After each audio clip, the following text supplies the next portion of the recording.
So I know that so many of my friends and my siblings have suffered with PMS. Is there a link just from how you're describing the menstrual cycle and the menopause and perimenopause? If you're more likely to have more severe PMS symptoms when those hormones drop, because some people I know just don't have any, are you more likely to suffer when you start heading into your perimenopause? You know the answer, don't you? That's why I'm scared to ask the question. Well, but it's really interesting. Yes, and why? On this show, you'll hear me talk a lot about the gut microbiome.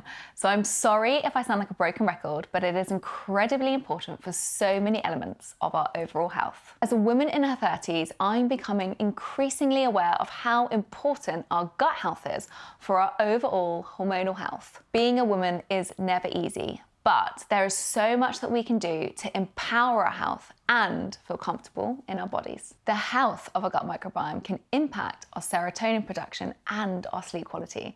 And these are two key areas of our mental well-being. And estrogen plays a massive role in the metabolism of our sugar and insulin sensitivity, which keep your gut microbiome regulated as well as your weight. And as estrogen levels start to fluctuate, us women can be left feeling anxious, low in energy, and gaining weight with no logical explanation. But our sex hormones start to decline in our mid to late 30s, and this can cause disruption to our gut health. So investing in your gut health could be the leading preventative factor to help support you through your perimenopause and menopause symptoms. I've got something very exciting for you to try. It is the first probiotic formulated for women going through perimenopause, menopause, and beyond to help tackle the symptoms of the decline in sex hormones and to support overall health and well-being. I'm talking about the Better Gut Daily Probiotic Supplement from Better Menopause. This was developed by a nutritional therapist who was experiencing perimenopause symptoms herself. Our gut health is a central node of our well-being, and women going through this difficult stage in life sometimes need all the support and help that they can get.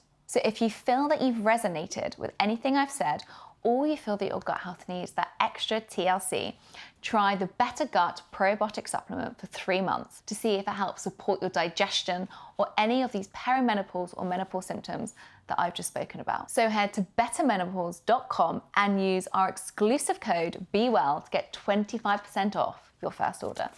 It's all about this sort of, people sometimes term it as reproductive depression, because it's usually the mental health issues that are worse, but obviously GI symptoms, other symptoms can occur as well.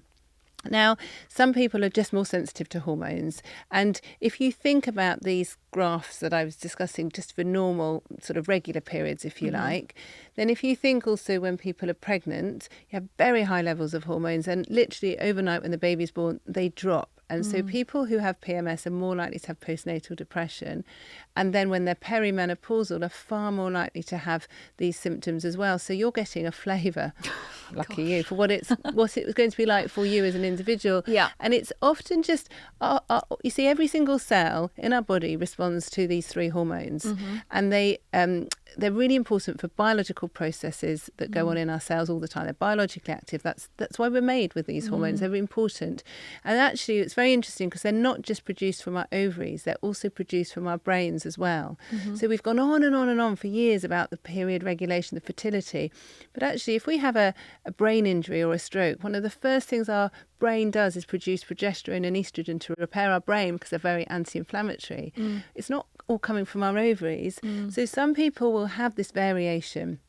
And so that's why it's so important to know. And it's awful, actually. When I was sort of doing more menopause work, I wanted to sit in other people's clinics because you learn more about, how to actually manage patients. You can read all the papers you like, but it's not the same as practicing.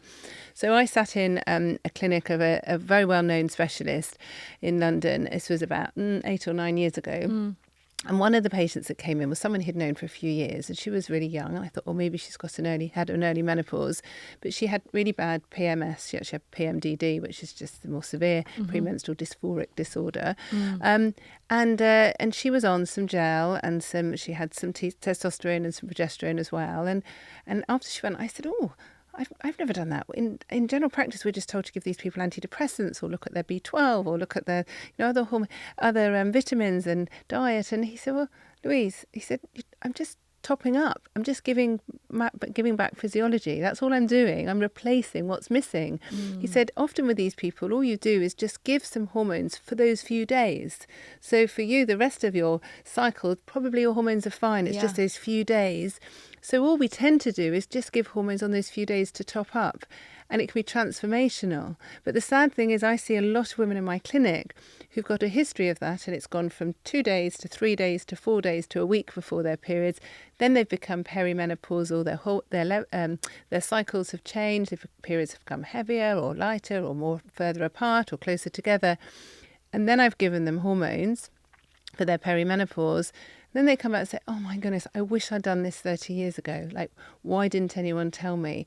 And it's so obvious. But sometimes in life, and certainly in medicine, it's the obvious things that go missing, because we layer on with treatments and drugs, and then we do what other people have taught us.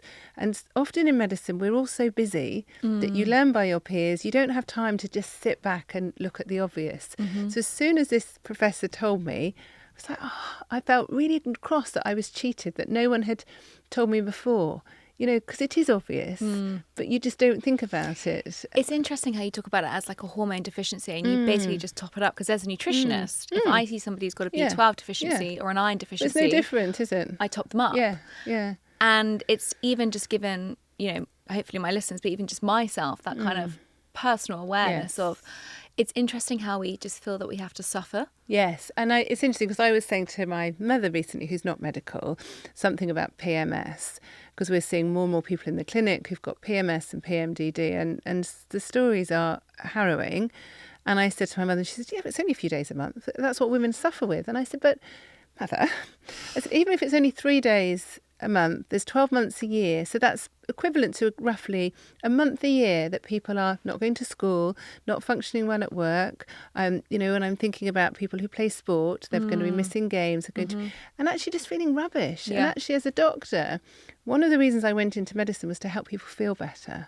So actually giving natural hormone, which is a very low dose, it's a lot lower than the contraceptive pill, to top up and people feel better.